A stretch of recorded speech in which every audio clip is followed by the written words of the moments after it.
Hi, I'm Mara Webster with In Creative Company, and I'm so thrilled today to be joined by the fantastic James Marsden to talk all about the hit series Jury Duty.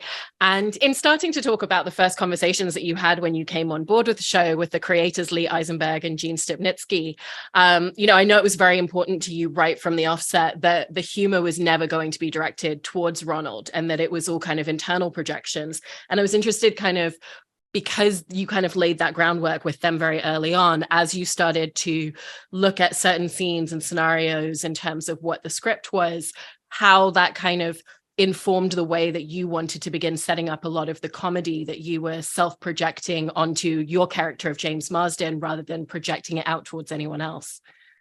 Yeah, I mean, to give credit where credit is due, the writers and Lee and Gene, we were all on the same page about we're not trying to turn the screws of this guy or just embarrass him or prank him in any way. We want to surround him with a bunch of absurd personalities and circumstances. So by nature, it really wasn't ever. There were scripts. There were no dialogue. There was no dialogue scripted, but there were scripts that outlined kind of what we're doing, like what, Marsden tries to get out of jury duty by saying he's a distraction. Todd walks in with chair pants, Marsden takes a dump in his bathroom. Like, this is all stuff that's brilliantly scripted by the comedy writers. And then we get to go in and improv on top of that. But so to answer your question, I mean, it was never really designed, and none of the comedy or humor was ever designed to take aim at Ronald. It was just to be kind of in his orbit, I guess, sort of around him. And that was, there were moments where it's like you start to breach that line where it gets a little close to affecting him in a way that he might not want to be affected. So yeah, I guess in a long-winded way of answering your question, yeah, once I realized, because I got excited about the improv comedy element of it. I've never really done that style of comedy before. I always wanted to try it. Big fan of Christopher Guest, and Waiting for Guffman. If I could name a movie I wish I was in, it'd be that movie. So I got excited about that, and I wasn't prepared for everything that Ronald was going to bring. Right, nobody knew what he was going to say or do, and how he was going to react, or what it was going to be uncomfortable for him or make him feel embarrassed. So I just had to keep that as my sort of my parameters were set with him. And then within those parameters, I could be as goofy and silly and make an ass of myself as much as I wanted to with all the funny stuff. But none of the comedy that was scripted had to be reconstructed in any big way because I was saying I don't want to do a prank show.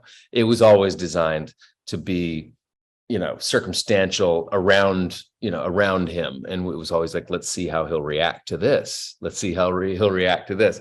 So that was good that we were all sort of in rhythm there as far as like what the tone should be of the show, and we believe that the comedy shouldn't have to suffer for it. We can really go kind of absurd with some of the silly stuff, and hopefully he doesn't just roll his eyes and walk out. Hopefully he's a sport. But it all really worked out, and I'm glad that the show has a kind undertone to it towards the end, when you realize, when you pull the curtain back and it's revealed to him that there's a sort of warmth and like special celebration of spirit there. And that goes hand in hand with all of the kind of ridiculous comedy stuff we were doing. And I just thought it was going to be an either or, and it ended up those two could coexist. And because what you were saying in terms of nobody knew how Ronald was going to respond to any of these situations, especially when you first come in on day one, you have no idea who this person is, kind of what their perspective is going to be, how they're going to respond to anyone around them. Going back to what you were talking about with the scripts, having kind of loose outlines of scenes, but not being dialogue specific. I was interested in kind of how far in advance you were able to really prepare anything. Like, would you know, okay, today we're going to be mostly in the courtroom, and then, we're going to be adjourned more tomorrow, or we're going to go to Margaritaville 2 days from now? Or was it very much having to be day by day because it had to be so responsive to how Ronald was reacting to everything around him? Yeah, good question. I mean, no, the answer is it was, like you said, it was the former. It was like, it was very measured. It was very strategically planned out. Tomorrow we're going to be in the deliberation room mostly. We'll sneak into the courtroom for an hour. And today, and on that day, we're going to push these beats. Okay, Ken, this is where you introduce the game of jute to him, and we reveal your gambling problem or whatever, so all that was scripted.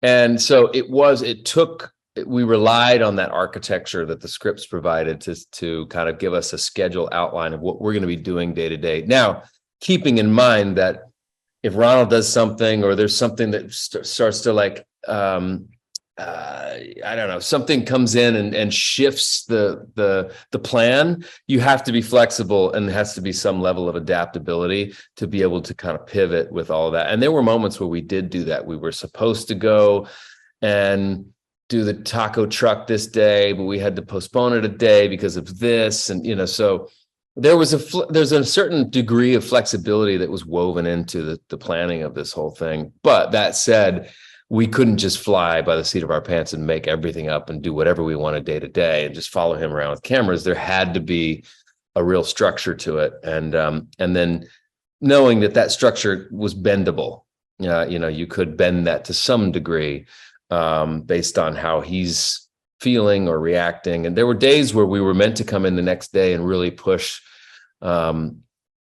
some ridiculous stuff. And he started to get suspicious. So afterwards, Jake Szymanski, the director, said, okay, tomorrow we were supposed to do, the fall and all this other stuff and the like origami things or whatever. But tomorrow it's going to be court. We are going to come in and there's going to be no comedy pushed. And it's going to be 5 hours of jury duty. And so that he would go, that would remove some of the suspicion in his mind. If it was like, okay, too many crazy things are happening, this is a reality show.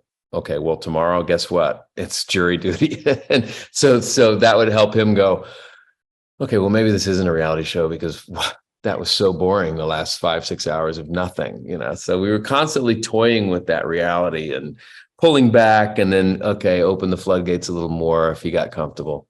But it was just a constant, you're just constantly flowing and having to adapt. And was there a consciousness about how much do we feel like we need to or want to film certain elements for the sake of the show outside of Ronald? Because if we take the scene where you're jumping on the bed so a couple of characters can have sex without it being intentional sex, he's not actually in the room while that's happening. He thinks it's going on. He knows it's going on to be true. And so were there conversations or an early consciousness of it feels necessary to kind of like still do certain things for just like the momentum of character and the momentum of time, or how did that come about? Yeah, we never wanted to approach this like a traditional, 3-camera sitcom or a filmed sitcom where you just like a shoot out of sequence and okay, that bit where Noah and Jeannie are soaking on the bed and James helps them out, we can shoot that later when we're done with Ronald. No. We actually did that in sequence. I left that room with him when we were doing the audition and went straight into that room and filmed with the camera guys and with her little spare camera, that's the soaking scene. I think we didn't have to do it that way, but I feel like that was just part of the nature of our experience, was to sort of keep it all in sequence if we could. And that kind of kept our ducks in a row a little bit easier, instead of like having to go and shoot like external stuff later to tie it in. Just makes it start to feel a little less authentic, I guess. I don't know. So we actually were, there were moments where there had to be moments where we were pointing the camera not at Ronald, right? There were moments where shooting me and Noah chatting, or Todd and Jeannie chatting, and and those were scripted beats too that they got to have fun and play with. But it sent the hounds off the trail a bit, because if we had the camera pointed at Ronald the whole time, then he would just be overly suspicious. One of the reasons that he talks about now that he didn't second guess that is because I was the one who was mostly next to him. So in his mind, he's thinking, okay, well, this jury duty documentary film crew is pointing the camera at me, but they're really shooting James because he's a Hollywood actor. So he's like, that's how he justified it in his head, that the camera was pointed at him a lot, because I was sitting next to him. But yes, it was important that we filmed a bunch of extra little bits along the way, so that it wasn't just the cameras pointed at him the whole time.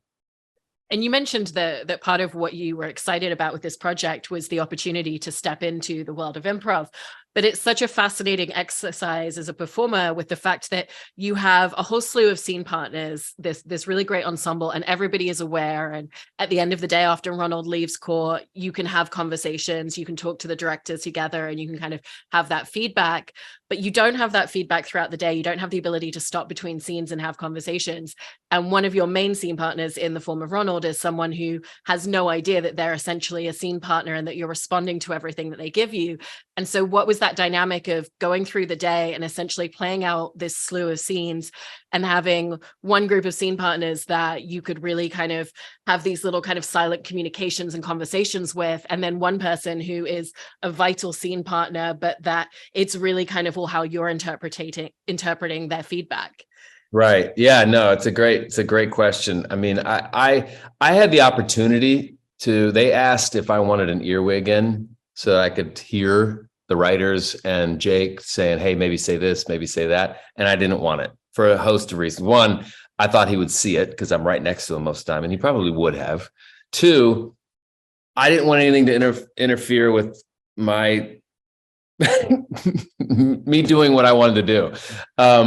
And I didn't mean that arrogantly. I just meant it like I to stay in that zone of like playing this character. I know this sounds like a methody Hollywood actor thing, that the character that I sent up and made fun of in the show, but I really wanted to just be able to kind of stay in the pocket with some of this stuff. And I would go home every night and journal what happened that day, and I would write out pages of stuff, of lines, of ideas, of things that I could say tomorrow if he brings X up, if he brings this up, if he brings this up, if he does this, I can say this. And so that I have like my full quiver of arrows when I go in the next day to kind of attack it. And, you know, the worst thing about improv is not having, you know, you gotta be able to pivot and like be nimble and flow, but you also have to have some preparation of like what you're actually going to be talking about that day, what your character would be thinking about, you know, this, if he brings this up.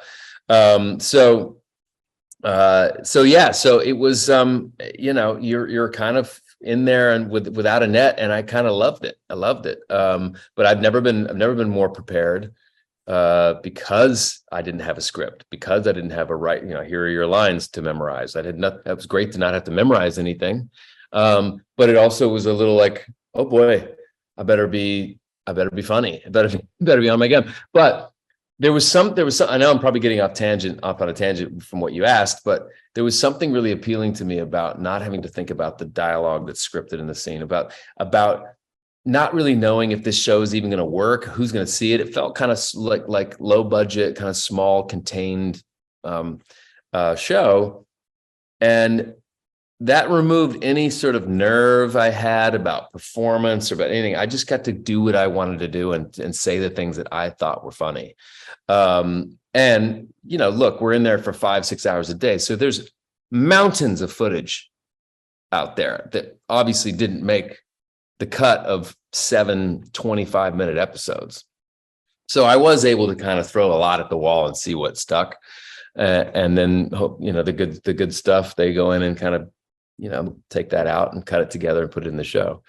But I hope that answers your question. I know you were, I think I got off on a topic a little bit there about, you know, not having a script and kind of just being in the room and having to stay in the zone. And in terms of preparation as well, the rest of the cast had a full couple of weeks to kind of be in a room together and do rehearsals. And you were only there for 3 days because you came off the back of shooting Party Down, which had run a little bit longer production wise.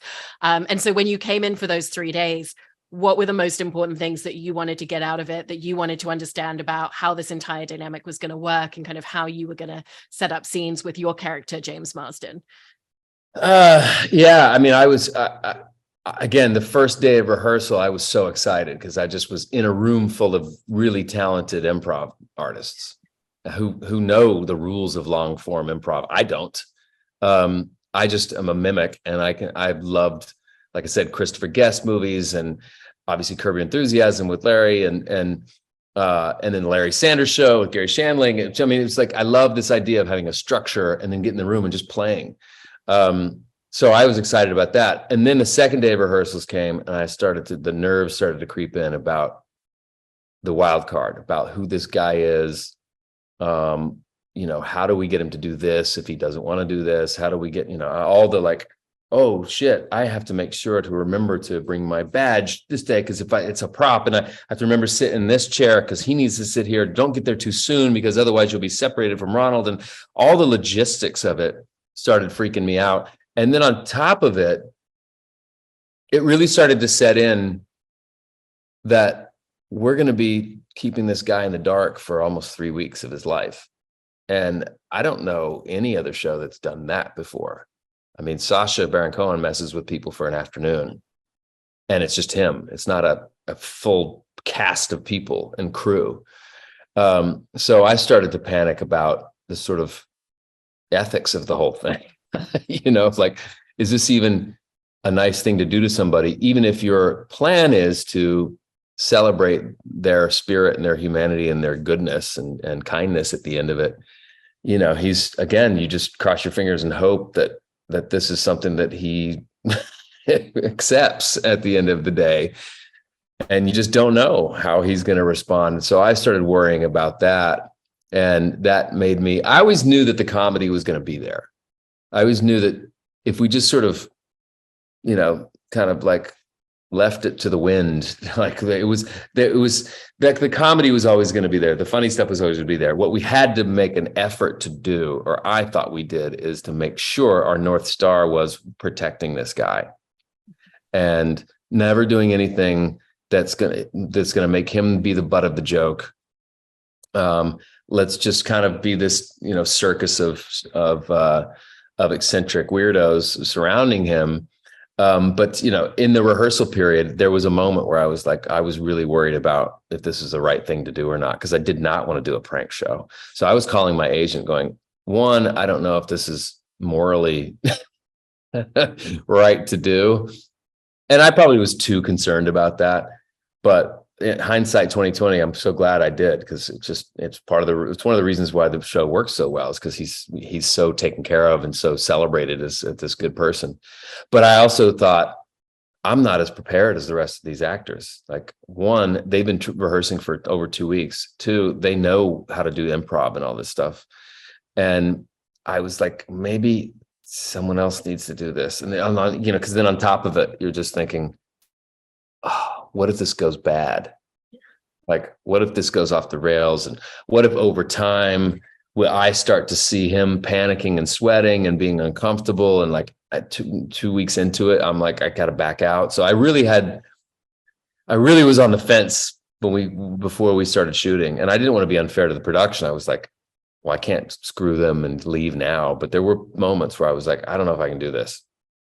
And I think the biggest thing that was keeping me in that sort of, apprehensive space was what we're doing to him. That was the biggest thing for me. Like, I just really wanted to be careful about doing anything that would traumatize him or make him feel upset or humiliated. And because I put so much energy into, having those conversations with Jake and Nick Hatton, their wonderful producer, that became our sort of, our guideline. And the comedy was always going to be funny. Just it was always going to be there.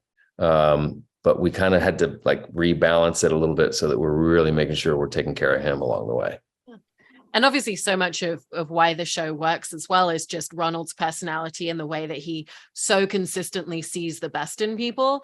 And I love what you were saying before about going home at the end of every night and kind of writing out all these different scenarios of, okay, if he responds in this way to the scene, perhaps I can play this, perhaps this could be a line that I could drop. And so as you got to know him and as you started to build, this real friendship with him that we see on screen developing, how did that preparation at night kind of evolve and change a little bit? Or how did you start to kind of predict a little better how he might respond based on just seeing the way that he was interacting with you and all the rest of the jury? Yeah, I mean, it was an evolution. It was, day one, I didn't know anything about him. Day 7 or 8, I knew a lot about him. I knew what made him laugh. I knew what movies of mine that he liked. I knew what made him uncomfortable. So I was able to sort of tailor a lot of the stuff that I was bringing to the table around what I knew he was going to respond to or be put off by. Anything he was going to turn around and walk away. I mean, there's certain things that were just too funny in the script that I couldn't adjust, and he was either going to just walk away. And there were, calling the paparazzi and flipping out at the birthday party. Those were the birthday party thing was the hardest one for me, because what I realized that Ronald did not like was any of his friends feeling embarrassed or upset, because he's so empathic. He sort of takes on that, and he felt bad for me that I was throwing a hissy fit about this party not being for me. It's like, he wasn't angry at me. I mean, he was a little miffed. He was like, that guy's not invited back. I don't care who he is. I'm like, great, good. I shouldn't be invited back after that. And he wasn't placating me because I'm a celebrity. He was like, drew the line. It's like, no, that's wrong. You don't do that. But his heart hurt because he knew that I was, upset that I didn't get this fake role. And he was bummed for me that I was embarrassing myself. And that was what made that hard. So yeah, as much as you prepare and you have, I want to say this or do this, you sometimes you can't. You kind of just have to, like, he's our bellwether, right? Like, we kind of follow him through this whole thing, and you have to just be nimble and go, okay, well, here's an opportunity. And the level of focus, not to pat myself or all of us on the back too much, but like, the reason why I went home exhausted every day, we all went home exhausted every day, because you're in a cage with a live animal, like a wild animal. And it's and he's a very gentle wild animal, but that was the sensation, was like, you're constantly on alert. You're constantly on alert for one, upsetting the whole thing so that the whole, Jenga thing falls. But two, you're waiting for opportunities and windows to take your swing at a joke. And the timing isn't always right for it. And you have to wait, till Ronald's in the right spot for it. And so it required like a level of awareness that you're, like you said, like I said, that you yell action at the beginning of the day, not really action, and it's one long take for 4 hours a day, 4 or 5 hours. And then he goes home and it's like, oh my God, did any of that work? And then Jake and the producers come out and it's like, okay, you get so immersed in like the reality that you're spending, the adventure that you're on with Ronald, that, you kind of lose objectivity and lose track of what you said or what you did or what was funny and what wasn't. And then they come out and go, oh my God, the bit where you did this, the bit we did that really worked. And you're like, oh, did it? I kind of don't remember doing it. So it was just such a wild experience, and you could only prepare so much. You had to be able to bend and be flexible if we wanted Ronald to make a right turn and he wanted to take a left, you got to take a left with him. And in terms of that flexibility as well, you also had to create a lot of different levels in terms of this narcissistic character version of James Marsden, who's always trying to draw everything back to himself. And, how does this implicate me versus how does this implicate anyone around me? There's different levels of what that looks like as well, because sometimes it's just kind of like putting yourself front and center in the group a little bit more. Sometimes it's, being at the side reading a script and having a very overt reaction because nobody's paying attention to you. And so how did you set about finding the different dynamics and the different stages of how am I going to constantly be centering everything back on me? Because if I'm just loud about it all the time, it's not going to work. It has to kind of feel very genuine in different spaces. And also at the end of the day, you still have to give back to Ronald, because this friendship has to really genuinely grow and exist. And if you're just pulling everything onto yourself, that's never going to happen. You're right. You're spot on. And the word is balance. And here's the dirty little secret. The dirty little secret is there were plenty of moments, hours of us just hanging out and me being normal me, and me being affable, friendly, charming, not self-centered. I mean, I'm not charming, but attempting to be charming, and real conversation, getting to know each other, shooting the shit. And Of course, none of that's in the show because it's not that exciting.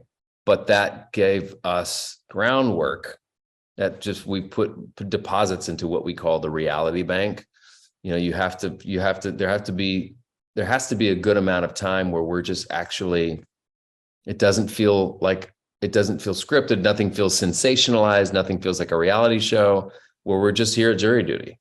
And we're like catching up on, hey, where are you from? Where'd you grow up? Oh, that's cool. You got brothers and sisters. Oh, yeah. So that basically so not every conversation is James Marsden trying to get the conversation back to him. And then I know that I knew that if there was enough of that where I was just being a nice guy and like a likable guy that Ronald would hang out with, that if there was enough of that, then I can do a little Jekyll and Hyde and switch, and then, and go for the jugular with a really, self-centered comedic moment where he gets to be the celebrity, the Hollywood jackass James Marsden. And it might make Ronald go like, well, that's a different side of him that I didn't see because he was such a nice guy like 20 minutes ago. So basically, to answer your question, when you watch the show, it looks like all I'm doing is hitting those beats. If that was what I was doing 100% of the time, he would walk away. He would not chat with me. In fact, the couple of those moments where I was doing something a little too Hollywood and severe, I would watch him go and hang out with the other jury duty, the jurors. And I was like, oh, okay. He doesn't want to be associated with me when I'm being the greater than thou, Hollywood celebrity. So I need to make sure that I temper that with some balance and some real conversation, knowing that all those real conversations are going to be cut out of the final product, but they also laid groundwork for a real authentic friendship that we were able to cultivate and foster. And he's a good pal now. And, I couldn't walk away from this experience not having fallen in love with the guy, not being friends with him.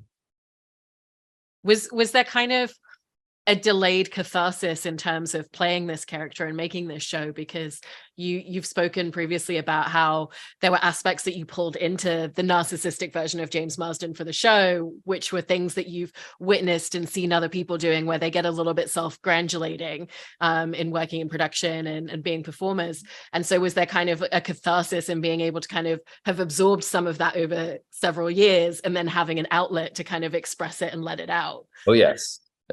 Yeah. That was, it was, the greatest thing as an actor is like, oh, I've got a good impression of somebody, or I've got, God, there was a character that I saw at the coffee shop this morning was just like so rich. And if you've spent enough time in this business and seen enough of that kind of behavior from somebody that thinks that they are, that they're exempt from what all other normal human beings have to endure because they're an actor.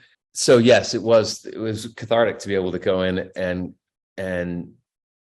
I've created this sort of war chest full of memories in my mind of experiences. Not that I've been around, a bunch of Hollywood self-centered pricks my whole career, but there have been little moments of someone doing something diva-ish, and I just kind of file that away. So it's been fun to be able to. It was a great opportunity to kind of, dip into those memories but I always love this character because it's a kind of a bit that I do on set anyway, where I pretend to be the actor who's Mr. Likeable and friendly, and then and then in a second switches to the, oh my God, you are the most affected. You're just pretending to be the person. Like the Hollywood thing is to be somebody who makes fun of. That's so LA, that is so Hollywood, but then in their behavior betrays that, and they're the most Hollywood by doing whatever they're doing.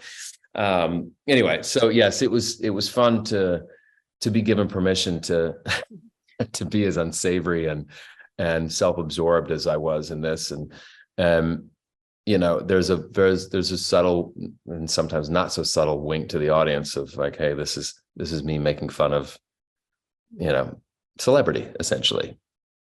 Yeah. And because this was such like a an actualization of this really long dream of stepping into the improv world and getting to play in this space. And, you know, you did so much preparation. I think that it sounds like you spoke to people and kind of like asked them for their advice who have been more in the improv space as well before making the show. When you finally got into making the show, what was the experience of expectation versus reality, of like the idea that you'd always had in your head of what it would be like to be playing in improv and doing all that sort of scene work versus the actual reality of going through the process of making a show like this? Yeah, great question. I mean, it was all that I expected and more, because I was given a long leash to be able to have fun. And like I said, I was in a room in a windowless box. It was action and cut 5 hours later. And it was like I couldn't be controlled. I got to go and do what I wanted to do and say the things that I thought were funny as this character. So a great amount of latitude and creative license to kind of just go in and have a great time. So in that regard, it was great. I you know, and at the end of the day, the writers and the director was loving what I was doing. So they just kind of, you know, gave me an even longer even longer leash. The hardest part was that I wasn't prepared for, that became, as we moved on, was still a challenge, was how do we get this guy to the finish line? You know, because you're kind of juggling two different things. You're going, all right, I'm doing my kind of version of The Office here. I'm basically playing my version of Steve Carell, right? And this feels like a fun Lee Eisenberg, Gene Stupnitsky written comedy. But then, and that's great. But then there's this whole other part of the show that needs to work, and it's like, how do we get him to the end, and how do we get him to get all of these jurors to agree to we didn't even know how he was going to vote, to be honest. And is this going to be okay when we lift the curtain and tell him it's all fake? And that was the thing that was really kind of chewing away at me. It was like, and it never interfered with like me playing Jackass James doing the Hollywood thing. And but I got close to it occasionally with my sort of comedic narrative. You know, you're my antics would somehow, I would think, would upset him, and I don't know. But that was the other thing, was that I wasn't really prepared for. As we went along, I got more and more worried about, you know, is this doing any damage to him? Is this creating some sort of paranoia in him? Will it, when we reveal everything?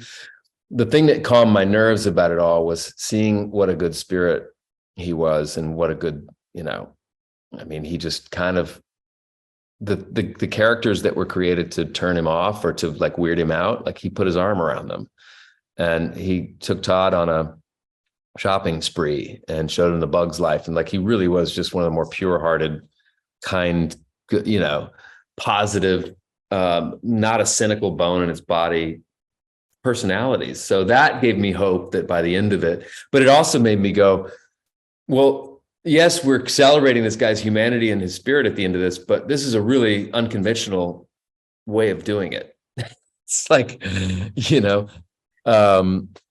so that was the only part of me that was kind of concerned throughout it. But the expectation to be able to get into the room and play with the other actors and to the point where we could kind of read each other's minds about where we're going with a certain bit that wasn't necessarily scripted. There was a lot that wasn't scripted that we started to like riff on, and they're so smart to just get in the room with them and play. It was just so gratifying. But yeah, I'm just glad the whole thing worked as well as it did. It was touch and go moment to moment, but yeah, it worked. I mean, it's such a fascinating and incredibly unique experience and project to do as a performer. So it's been so wonderful to get to hear all these details. Thank you so much, James. I really appreciate it. Oh yeah, of course. I appreciate the great questions. I love chatting about it. It's so easy to chat about this show.